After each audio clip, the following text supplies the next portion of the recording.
Boa noite, gente. Nós estamos iniciando o primeiro encontro de grupo de estudos do Instituto Contexto.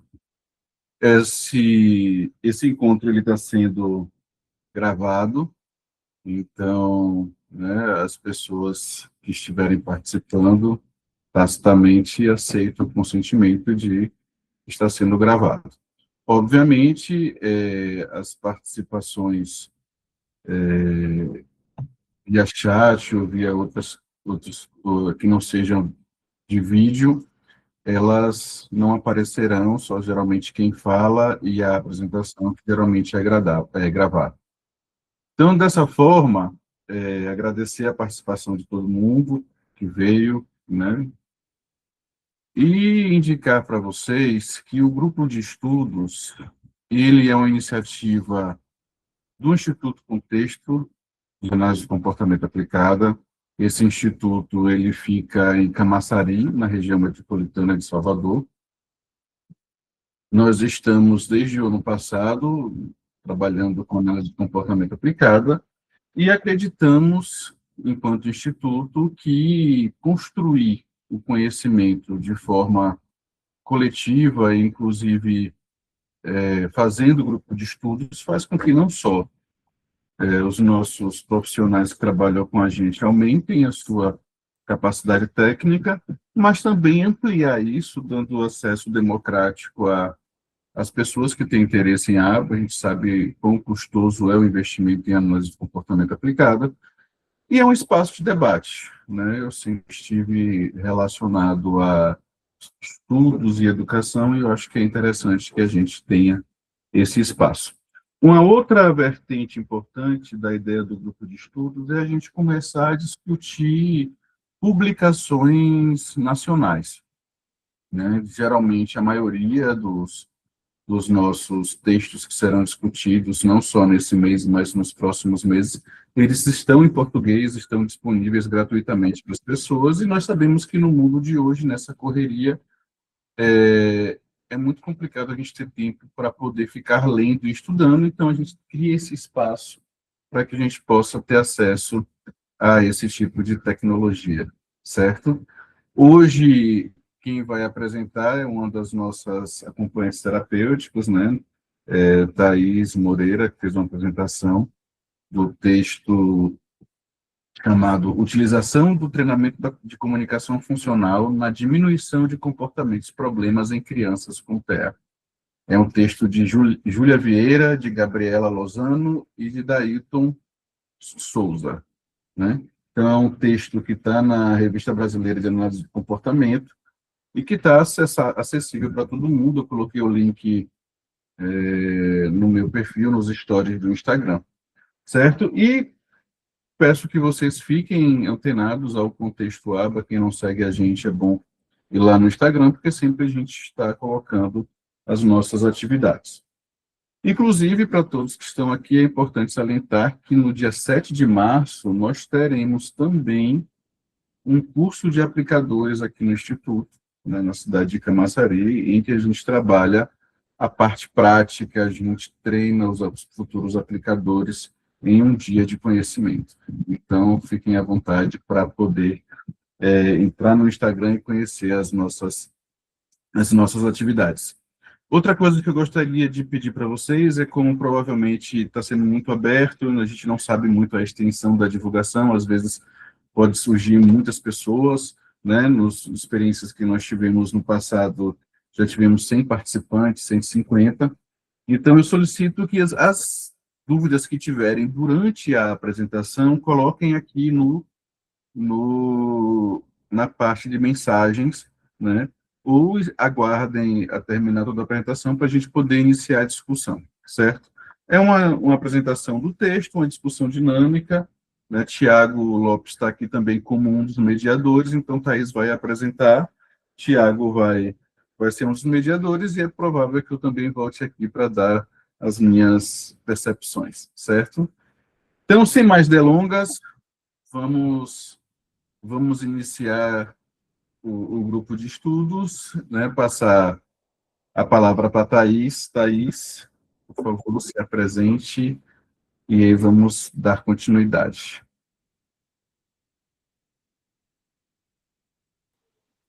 Boa noite, pessoal. Como o Jadson bem falou aí, meu nome é Thaís, né? Eu sou acompanhante terapêutica do Instituto Contexto e sou estudante de psicologia. E estou com vergonha. Mas a gente vai seguindo aí. Tiago, você quer se apresentar? Olá, gente, boa noite. Me chamo Thiago, também sou psicólogo, né, colaborador do Instituto Contexto. Hoje sou coordenador geral, né, coordenador de intervenções, trabalho fazendo a mediação entre o trabalho das especialidades, né, que atendem na clínica, junto dos trabalhos, né, dos coordenadores ABA, né, das assistências terapêuticas, como a gente tem a Thaís aqui, né, ela está um pouco nervosa, mas faz parte do processo, a gente conversou também sobre isso. E assim, a gente acredita que o bom trabalho em intervenção ABA passa justamente pela formação continuada das pessoas que estão atuando, né? E se apropriar de textos e de apresentações, conseguir falar sobre o que a gente faz, né, de forma técnica, também faz parte das competências que a gente acredita que são necessárias de serem desenvolvidas, né? Por isso que vai ser muito bom ter todos vocês aqui hoje para poder prestigiar a Thaís. Pronto. Vamos seguindo, então. Como a gente bem já divulgou aí, o nosso grupo de estudos hoje tem como tema central o treinamento de comunicação funcional no tratamento de crianças com TEA. Aqui a gente tem um pouco do roteiro que a gente vai seguir hoje, né? Um pouco de tudo que a gente vai ver. E aqui a gente tem uma imagem, né, da capa do nosso artigo. Foi publicado pela Revista Brasileira de Análise do Comportamento, né? E aí tem os autores na capa aí que já citou. E lá vamos nós.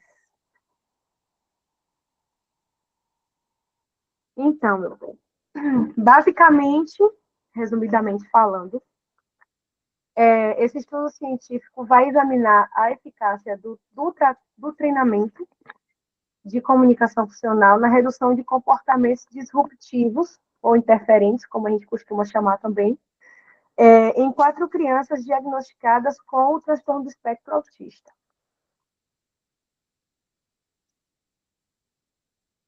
Justificativa barra relevância desse estudo. O destaque que esse texto nos traz é a importância, né, do treinamento de comunicação funcional na literatura em ABA e de adaptar culturalmente essas práticas para o cenário brasileiro, visando ampliar o acesso aos tratamentos baseados em evidência. Abre parênteses, a maioria dos artigos e documentos que a gente encontra por aí são escritos em línguas estrangeiras, né? Na sua maioria em inglês. Então, eu vejo como ampliar o acesso desses tratamentos, a gente ter cada vez mais documentos escritos na nossa língua mãe, né? E esta pesquisa contribui para a literatura acadêmica, ao comprovar que a substituição de condutas inadequadas por respostas comunicativamente eficazes promove maior autonomia e qualidade de vida para o aprendiz. Quer dizer alguma coisa, Thiago? Você ligou a câmera aí? Não precisa prestigiar, mas assim, eu acho que vale um breve comentário, né? Esse texto, né, ele vai falar especificamente, né, da relação de substituição de comportamentos problema, né, comportamentos indesejados, por repertórios mais apropriados de comunicação, né? Eu acho que vale aqui um comentário no sentido de o que a gente considera, né, como comportamento inapropriado, o comportamento indesejado, ele é sempre visto aos olhos de quem está de fora, né? Então, a gente tem que sempre que pensar nessa contextualização, inclusive cultural, né, das pessoas, do meio, da família, sobre o que é aquele comportamento que está sendo necessariamente indesejado. Você vai trazer aí, está na definição, né? Mas a gente busca sempre fazer uma relação mais específica, no sentido de pensar quais comportamentos podem, de fato, estar atrapalhando ou interferindo, né? E dessa forma a gente chama também de comportamento interferente. Quais comportamentos atrapalham, né, o desenvolvimento pleno, né, de mais habilidade desse indivíduo, que atrasam o desenvolvimento dessas habilidades.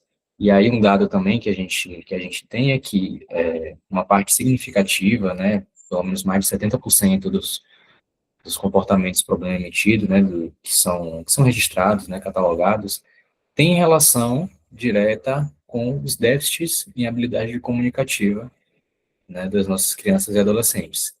Então, tá aí também, né, a relevância de por que se trabalhar com comunicação funcional. Se a gente entende que existe uma relação direta entre uma inabilidade comunicativa que gera um comportamento interferente, né, a gente atua justamente nisso, no desenvolvimento de uma habilidade de comunicação funcional, né, como parte de um tratamento para essas respostas. Pronto. E aí a gente vai agora para as definições, né? Eu imagino que muita gente aqui seja da área e já está cansado de ouvir esses termos, mas a gente vai repetir, porque o óbvio às vezes precisa ser dito e repetido. Comportamento problema ou comportamento interferente, né? São excessos comportamentais que dificultam ou impedem a aquisição de novas habilidades de integração social. Aí a gente vê os comportamentos problema ou interferente nas topografias mais comuns, né? É a birra. Cada indivíduo vai ter o comportamento problema, porque nenhum ser humano é igual, né? Mas a gente se depara por aí com as topografias mais comuns, auto e heterolesão, birra, destruição de propriedade, enfim. Só por aí vocês já podem ter uma noção do que seja, né? A comunicação funcional, que é um dos pilares centrais do tema de hoje. É a aquisição de habilidades comunicativas essenciais para a vida, que permitem comunicar necessidades de uma forma socialmente aceitável, de acordo com a função do comportamento. Então, a gente pega um comportamento problema, basicamente, a grosso modo, entre aspas, falando, é isso. A gente vai.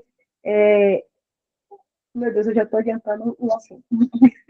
A gente vai fazer análise funcional daquele comportamento e encontrar uma resposta que seja equivalente, né? Em vez de fulaninho fugir da atividade, a gente vai treinar ele para que ele consiga falar: oi, eu quero uma pausa, estou cansado. Mais ou menos por aí. Função do comportamento. Refere-se aos fatores ambientais que promovem, causam ou auxiliam o desencadeamento e manutenção de um comportamento. É o que sustenta aquele comportamento, né?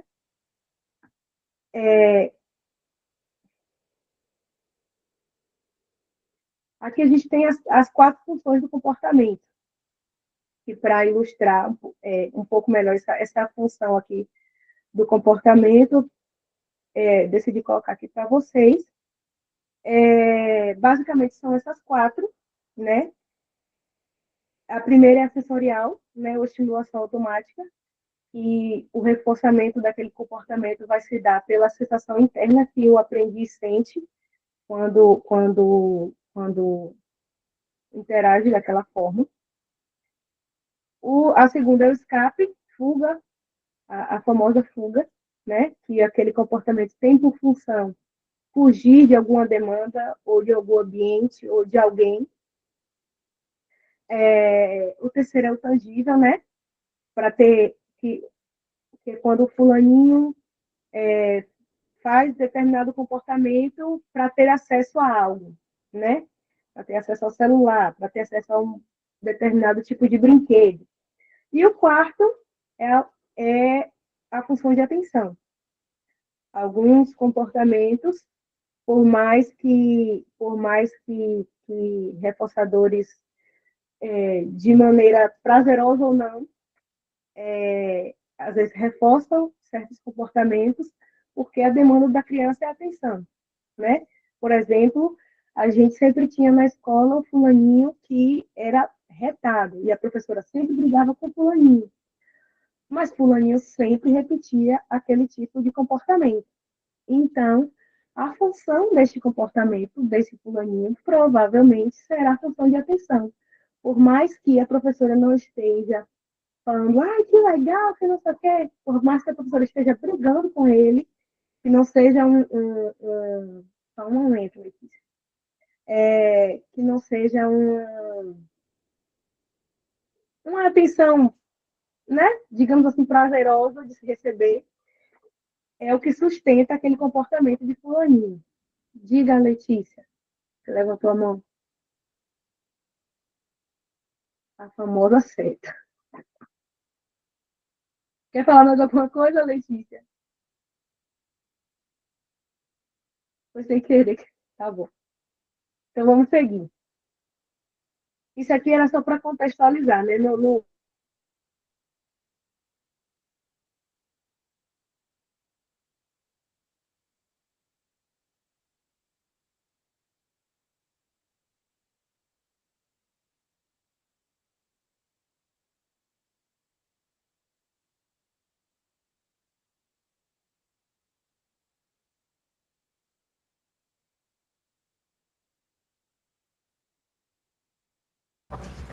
Thaís deve ter caído, não foi? Tá Oi, mudo. eu falando com o microfone desligado, desculpa. Ah, Eu volte fui para mexer no, eu fui mexer no fone e desligou a ligação. Volte para nós. O que eu estava falando, né? Achando que estava todo mundo ouvindo e ninguém estava ouvindo.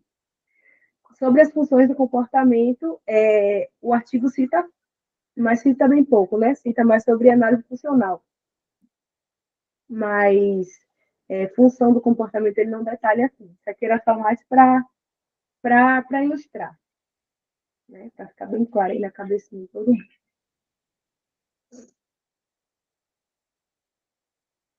A hipótese. Vamos lá. Com base nesse estudo aí apresentado, né, a hipótese central é que o treinamento de comunicação funcional, quando fundamentado em uma avaliação funcional, né, a FC, é capaz de reduzir drasticamente comportamentos problema ao ensinar ao indivíduo uma resposta de comunicação funcionalmente equivalente.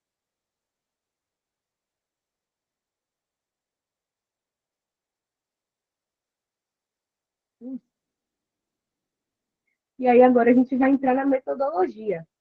Se o Tiago quer acrescentar alguma coisa, antes da gente entrar lá. Eu acho que talvez aqui seja importante a gente falar um pouco sobre, né, sobre uma avaliação funcional, né, específica, né?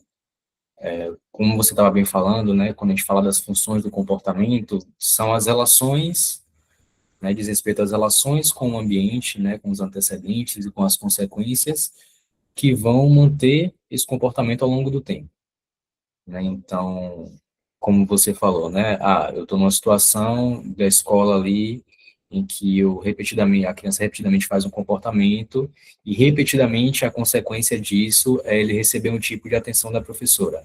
E aí, quando a gente faz uma análise naquele modelo ABC, que todo mundo conhece, né, do antecedente, resposta com consequência, a gente tem, por exemplo, que ele não estava recebendo essa atenção antes, né, e basicamente somente quando ele faz o comportamento diferente que ele passa a receber uma atenção, né, nesse sentido. E aí, uma avaliação funcional, né, quando a gente realiza, a gente tem instrumentos, formas de fazer isso com maior ou com menor precisão, né? Então, se eu faço uma análise funcional descritiva, né, em que eu só descrevo as relações com o ambiente, ela me consegue dar algum parâmetro inicial, mas ela pouco precisa, né? E a gente pode chegar até os procedimentos mais específicos de análise funcional, né, experimental, em que a gente faz uma relação controlada do ambiente, né? A gente realmente controla todo o espaço, todos os itens presentes, e aí a gente isola, né, as variáveis para testar cada uma dessas funções. E aí a gente provoca uma situação para verificar em quais dessas situações, né, das funções que Thais falou, né, atenção, tangível, fuga de demanda sensorial, em qual dessas situações aquele comportamento-alvo vai acontecer mais ou vai acontecer primeiro a partir do nosso delineamento. Né? Eu acho que é isso um pouco que o estudo também quis trazer na relação de eu preciso ter uma avaliação funcional precisa, então eu preciso ter bons instrumentos para poder garantir qual que é essa função desse comportamento, para que eu consiga delinear uma intervenção diretiva, né, e que ataque a função específica, porque se eu for para outro caminho, eu vou estar, né, fadado ao fracasso, porque eu não vou estar, de fato, agindo no que está controlando aquele comportamento. Vamos lá. Então, começando pelos participantes local, né? Como eu falei, é um documento brasileiro. Esse experimento foi feito lá em Curitiba, né? Com 4 crianças entre 3 e 11 anos de idade, né? Numa clínica de intervenção ABA. Tá. Os instrumentos usados, né? Segundo o artigo, foram entrevistas estruturadas, né? Com os cuidadores, que são as pessoas que mais conhecem os aprendizes, observações diretas e registro sistemático de ocorrências, né? Aí pode entrar a linha de base, né? E, e instrumentos complementares, né? O estudo menciona o uso do VibMap e do EFO, né? Que são utilizados para avaliar marcos do desenvolvimento e habilidades iniciais dos participantes, o que ajuda a contextualizar os resultados da análise funcional que foi feita com essas crianças. Aí chegamos na parte do temido gráfico, né? Esse artigo apresenta aqui esse gráfico. Lá no artigo ele está inteiro, tá, gente? Não sei se vocês já chegaram a abrir o documento.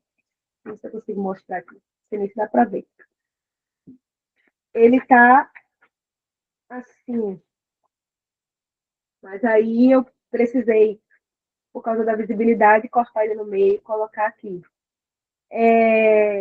Aqui ele apresenta uma linha de base, né? Que é o período onde é feita essa observação, onde são feitos registros de ocorrências desses comportamentos, né? De cada uma das crianças. Dá para ver que ao lado de cada gráfico ali, que a gente tem o nome de cada um. A bolinha vertical, a linha vertical,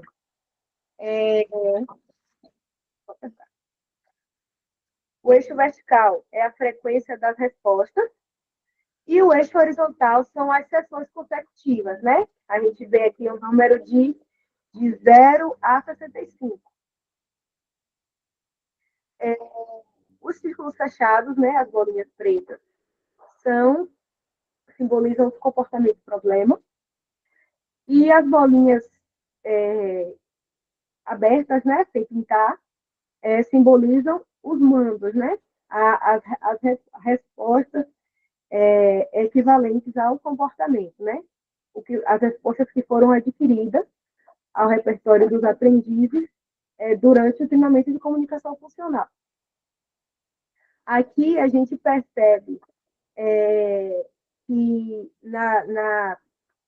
os 2 primeiros participantes, né, Rafael e Bernardo, que eles tiveram um aumento aqui na frequência dos comportamentos, mas também teve um aumento nos mandos. E aí o cenário muda um pouco nos 2 últimos gráficos, né? Por que isso? porque não sei se dá para perceber aí, mas a gente tem nos dois primeiros a linha de base, o treinamento de comunicação funcional, e depois a gente tem outro traçado, que é a manutenção desse comportamento, né? Aqui os aprendizes já adquiriram esse repertório, e aqui o tratamento está fazendo apenas a manutenção do comportamento. Aqui, o que é que tem de diferente? Temos a linha da linha de base, só que o tratamento, no caso de Alice e João, não foi finalizado, né? E aí, por isso que a gente não tem essa manutenção de comportamento. Por isso, né, que a gente... O porquê que a gente não tem essa manutenção de comportamento? Porque o artigo menciona que Alice e João tinham topografias de comportamento problema um pouco mais severas, né? E aí, o espaço de tempo, não, por mais que eles tenham tido mandos, né? O espaço de tempo não deu tempo para que eles chegassem nessa fase de manutenção. Se o Thiago quer acrescentar alguma coisa?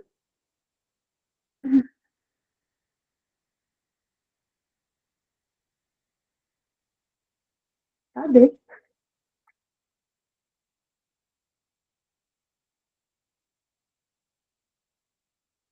Não? Tudo bem.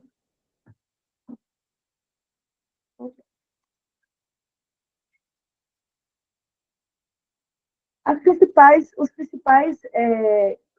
conclusões e resultados que a gente tem aqui, né, analisando esses dados e analisando todo o contexto, é que os resultados desse estudo demonstram que a implementação do treinamento de comunicação funcional foi altamente eficaz para todos os participantes, embora a gente tenha tido aquele porém aqui com Alice e João. Mas o repertório foi adquirido. Foi altamente eficaz para todos os participantes, resultando em uma redução significativa de comportamento problema e um aumento notável de comunicação funcional. Jadson? Thiago? Querem falar alguma coisa? Acho que eu fui muito rápido. Eu quero que você conclua aí, eu vou fazer um debate interessante. Ah, tá bom. Ok. Então, a conclusão central desse estudo é que o treinamento de comunicação funcional é um procedimento de reforçamento diferencial e altamente eficaz para reduzir comportamentos problemas e aumentar a independência comunicativa em crianças com transtorno do espectro autista.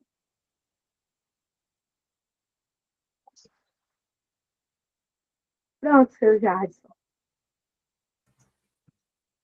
Pronto. Parabéns pela apresentação. Coloca no gráfico, por favor. Assim, muito bom. A ideia é trazer o texto mesmo, a gente poder conversar sobre o texto, né? E discutir um pouco sobre essas apresentações, os gráficos e por aí vai. Renata levantou a mão, então vou deixar ela falar, que depois eu posso concluir, a depender do questionamento dela também. Fique à vontade, Renata. Boa noite, tudo bem? Gostaria de Boa primeiro noite. parabenizar a Thaís, Jardson e Thiago, achei muito interessante. É a primeira vez que estou fazendo parte de um grupo de estudos em aba. Eu sou recente na área. Eu adorei o artigo, achei muito interessante, mas eu tenho uma dúvida, assim, eu queria saber a visão de vocês diante da minha dúvida, que considerando a relevância do contexto brasileiro, né, que foi uma coisa que vocês trouxeram no início, né, os estudos, eles são majoritariamente em outras línguas, sobretudo em inglês, e é importante que a gente traga essa realidade para o Brasil.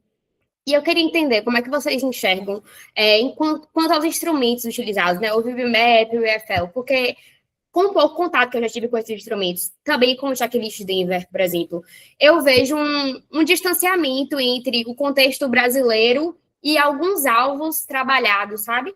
Então, já que a gente está falando do contexto brasileiro, eu queria entender como é que vocês veem isso. Muito boa pergunta, Renata. Oh, Então, a gente... É porque quando eu vou para um congresso específico, que é Construindo Aba, e sempre falo, eu faço esse debate que você fez sobre o contexto brasileiro e o contexto americano, porque sempre vem estudiosos dos Estados Unidos. E eles falam exatamente que lá começou como está aqui agora. Então, você tem, embora a pesquisa lá seja muito grande, né, desde antes, né, e começou a aplicação em aba bem posterior, mas lá iniciou-se muito a aplicação específica de clínicas, essa difusão de clínicas que a gente está vivenciando agora, e houve um distanciamento entre a parte de pesquisa e a parte clínica, que é o que acontece aqui. Só que lá tem muitos centros de análise do comportamento aplicada, falando de faculdades, de pesquisa. Aqui não tem. Né? No Brasil, nós não temos uma cultura analítica comportamental. Nós fomos colocados na história da psicologia, né, em segundo, terceiro ou quarto plano. Nós temos uma história muito voltada para a psicologia social, muito também pelo contexto sócio-histórico que a gente vive, né? Nós somos um país que sempre teve lutas de classes, problemas, nós até hoje estamos passando por isso. Então, as psicologias que estão mais voltadas para o ambiente social, eles tiveram sempre muito espaço, espaço político, espaços de pesquisa, porque tinha que dar resposta à sociedade e tal.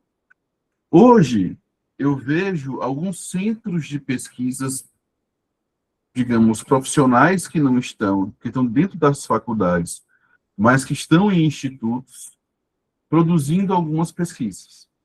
Só que a maioria das pesquisas de qualidade que são produzidas aqui, elas são publicadas em inglês. Então, elas são publicadas fora porque a relevância científica ainda é fora. Então, se você analisa, por exemplo, né, não fazendo uma crítica ao estudo, que eu acho que o estudo foi muito legal e traz um debate bom, mas você olha para esse gráfico aqui, e aí você chega para a conclusão e diz assim, não, deu tudo certo. Aí você fala, mas não deu certo. Não deu certo com a Alice. Para João, estava dando certo, porque você viu uma tendência de diminuição, mas deveria ter muito mais sessões para provar isso. E não foi provado. Né? E o de Alice está ali. O padrão inicial continua no meio da intervenção. Né? Embora tenha um pico no começo ali da linha de base. Então, você vê assim, essa pesquisa que foi colocada agora é ótima para a gente discutir, ótima para todo mundo ter acesso, mas o nível científico exigido lá fora para publicação talvez seja diferente disso. Né? Não estou dizendo que foi uma pesquisa ruim, não, estou dizendo que foi uma pesquisa ótima, foi uma pesquisa muito boa, mas é diferente. Então, o que é que nós temos aqui? Nós temos um engatinhar da ciência analítica comportamental aplicada, né, no sentido de estamos começando a produzir. E, assim, nós temos questões que agora começou a ficar melhor de uma década para cá, porque muitos comitês de éticas eram relacionados a faculdades, né? Mas agora você tem comitês de éticas relacionados ao conselho. Você tem comitês de éticas em outros tipos de instituto que você pode submeter sua pesquisa. Tem facilitado. Mas aí você pensa assim, e o financiamento? Porque pesquisa não se faz, né, de graça. Não, as pessoas não pesquisam. Né? Você não ganha dinheiro com pesquisa, e lá nos Estados Unidos você ganha. Esse é um debate cultural importante. Agora, assim, e aí, o que é que sobra para a gente? O que é que nós podemos aprender com isso? Né? Nós precisamos consumir o que nós temos de melhor de pesquisa, esses textos em português que a gente vai estar debatendo aqui, porque a gente precisa estar embasado com a nossa própria cultura, com ver o que é que está acontecendo aqui. Ao mesmo tempo, a gente tem que consumir fora. E quando a gente fala consumir fora, fica sempre o tempo todo os Estados Unidos, e não é só Estados Unidos. Nós temos na África, nós temos na Europa, nós temos na Ásia, produções muito relevantes que dá para a gente poder também estudar. Esse é o panorama que eu tenho um contato, né? Não sei, mas assim, nós temos livros muito bons, né? Nós temos manuais internacionais sendo traduzidos, tem um manual de análise de comportamento aplicada de Piazza, que é excelente, foi traduzido recentemente. Nós temos o livro de Carolina Sella e Dani Freitas, que é né, muito bom. Nós temos o livro verde de pessoal da Next, de estratégias também, que é um livro muito bom. Então, nós temos material, certo? mas ainda falta a gente produzir para a gente mesmo. Então, acho que esse seria a minha crítica. Pode falar, Thiago. Eu quero ir além, eu acho que isso respondeu um pouco da pergunta da Renata, mas eu quero ir além, porque ela falou, né, da questão das traduções, das adaptações de protocolo de avaliação, ela trouxe o RIPMAP, né, por exemplo, e assim, também uma discussão muito interessante quando você fala do rigor para se fazer ciência, eu acho que também tem que se falar do rigor para se fazer a prática e análise do comportamento no Brasil. Né? É uma área que surge nos Estados Unidos, que se desenvolve amplamente nos Estados Unidos e que lá se constitui enquanto profissão própria. Então, o rigor de formação de profissionais também para a atuação é outro.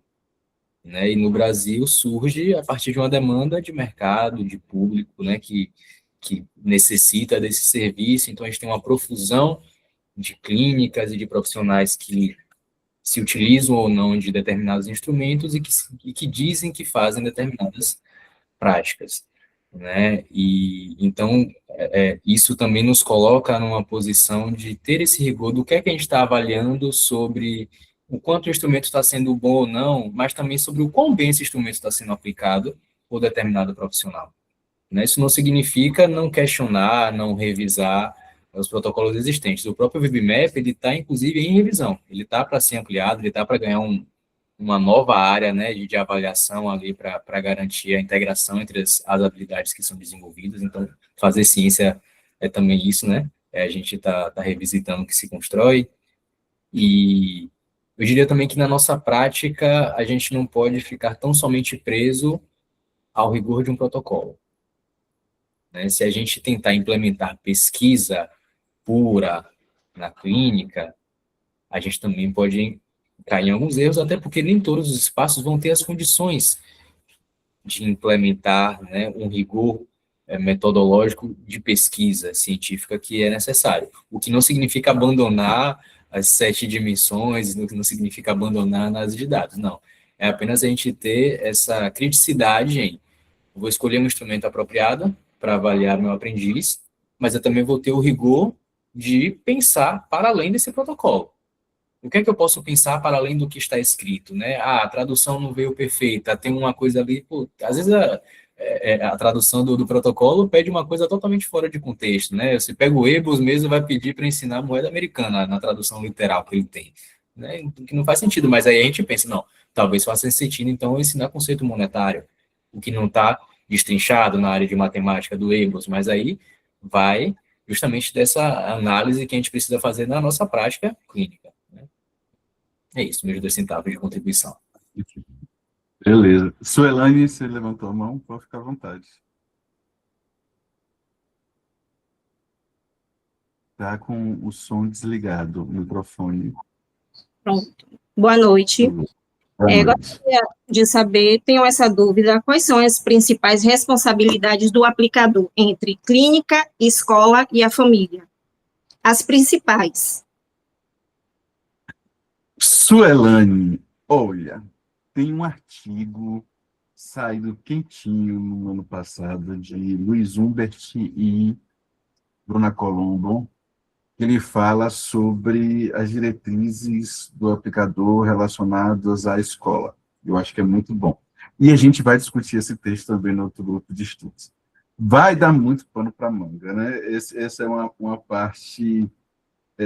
eu só vou introduzir a discussão, né? Não vou responder, infelizmente, mas o que acontece? Não existe a profissão.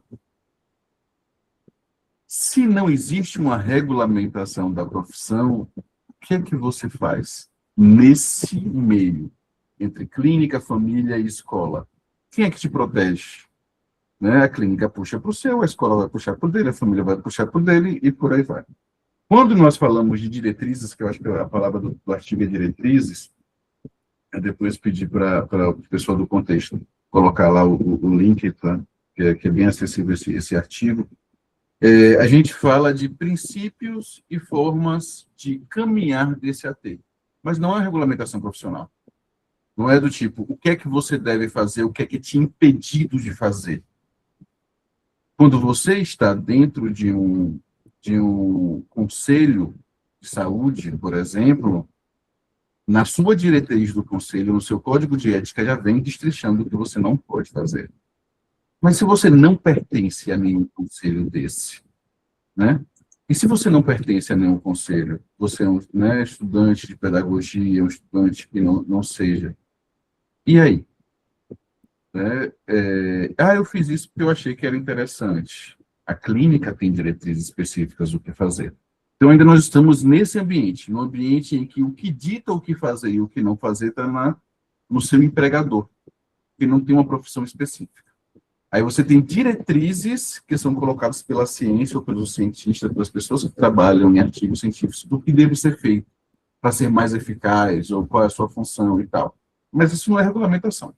Mas a gente vai discutir esse texto ainda, eu acho que vai ter muito mais, né, muito mais problemas para a gente destrinchar. Eu acho que essa é a situação. E acaba que, no final das contas, se eu quisesse te responder diretamente, eu estaria falando de experiência própria, do que é que eu acho que é certo, do que eu acho dentro da ética do BCBA, da ética do Conselho Federal de Psicologia, da qual eu faço parte, das pesquisas que eu leio, né? Mas não necessariamente dizer assim, olha, é isso aqui. Você pode entrar numa clínica que a necessidade seja outra, por exemplo. Sinto muito por não te dar uma resposta tão direta assim. Eu acredito que até porque cada aluno é um atendimento individualizado, é mais observação, aquele aluno na sala de aula, aquele aluno no ambiente familiar e aquele aluno na clínica. Tudo bem. Tranquilo. Camila perguntou como está a questão da regulamentação. Nós temos 2 projetos rodando, se eu não me engano, um pela ANPAC, que está lá, mas duvido muito que seja colocado. Existem discussões muito problemáticas com relação à profissão de analista do comportamento, porque os conselhos ainda não se entendem, porque seria um conselho diferente, você perderia dinheiro. Tem uma série de disputas ainda por cima. Existe a disputa dos planos de saúde que não querem que a análise do comportamento aplicada, né, exista por causa dos custos financeiros. Então, você tem apoio de planos de saúde para instituições não governamentais que publicam e são contra a análise do comportamento aplicada, né? Teve até documentos entregues a ministras no início do ano passado, ou retrasado, não lembro direito. Então, assim, esse é o panorama. Nós estamos ainda engatinhando, aí pegando o panorama cultural, engatinhando com o que aconteceu nos Estados Unidos. Mas, segundo me contaram, né, foi o mesmo processo. E aí a demora, e aí é ação judicial, e a gente vai seguindo, lutando e mostrando com a ciência o que é eficaz e mudando as famílias. Certo? O que é que eu queria falar sobre o texto, né? Se não tiverem mais uma pergunta, eu queria falar sobre o texto, que eu acho muito legal. Tem um podcast chamado Tudo Aba, que é de Laila Samp, né, em que ela discute um texto com Luiz Humbert, que é daqui da Bahia, de Salvador, que é sobre treino de comunicação funcional. E é uma pesquisa muito legal, porque eles querem falar como o treino de comunicação funcional pode levar à eficácia ou não. E os autores, se eu não me engano, é Ragopian, um dos caras que pesquisa muito comportamentos e problemas, ele estava querendo fazer um panorama com preditores, tipo modelo médico, coisa assim. E aí mostra que, se eu não tenho certeza dos dados, eu já li esse artigo, mas eu não estou lembrando aqui, que existe uma porcentagem significativa de comportamentos que possuem funções múltiplas, que não é só uma função de mando, que pode ser o caso, por exemplo, aqui de Alice. E aí, quando você bate em uma função, a outra função continua mantendo. Então, seria necessário uma intervenção de comunicação funcional com treinos mais complexos, não só de comunicação funcional, mas de intervenções voltadas para as outras funções. Então, é um áudio muito bom de escutar, né? Eu não lembro qual é o episódio, mas se você for lá no Tudo Aba, tem no Spotify, você procura lá Luiz Humbert, e vai estar lá o texto, é 1h20 de episódio, muito bom, certo? Muito bem explicadinho.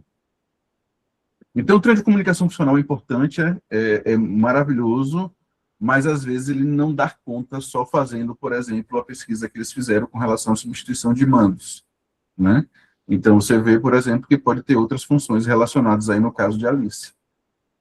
Isso, assim, pode ser que, com o passar do tempo, porque o gráfico é limitado, né? Das sessões pode ser que seja função, mas, aparentemente, parece que tem outras funções, porque o comportamento continua oscilando de maneira parecida com a da linha de base, né? Se você pega a média ali, vai estar um pouquinho mais baixo, mas ele oscila ainda de acordo com o caso, que pode dizer que tem umas outras funções ali relacionadas. É minha impressão do gráfico, não necessariamente da pesquisa, que eu não participei. Pode falar, Renata. Com relação a essa questão que você está falando, né, de um comportamento ter funções diferentes, né? Eu tenho uma dúvida que é a seguinte: quando a gente trabalha um comportamento que tem duas funções, por exemplo, né? Quando a gente dá um reforço positivo, enfim, um reforço, um DRA, né? No caso do estudo, que é o DRA, né? Quando a gente tenta, por exemplo, extinguir o comportamento de, em vez de gritar, falar, eu quero. A gente corre o risco de extinguir, ou a outra função que esse comportamento também é atribuída? Deu para entender?